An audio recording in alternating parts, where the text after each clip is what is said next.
आज उठा है मदारी का जनाजा लोगों। सुनिए शेर सुनिए। आज उठा है मदारी का जनाजा लोगों, कल से बस्ती में तमाशा नहीं होने वाला। मैंने उल्फत में मुनाफे का नहीं सोचा था। हाँ हाँ सुनिए।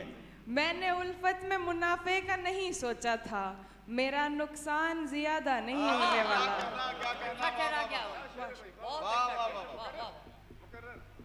मैंने उल्फत में मुनाफे का नहीं सोचा था, मेरा नुकसान ज्यादा नहीं होने वाला। वो हमारा है, हमारा है, हमारा है फकत।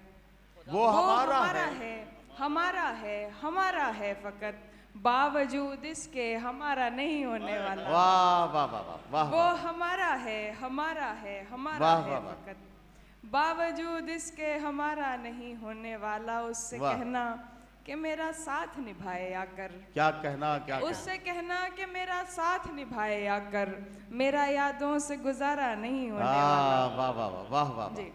अच्छा ये बात हिमांशी आपको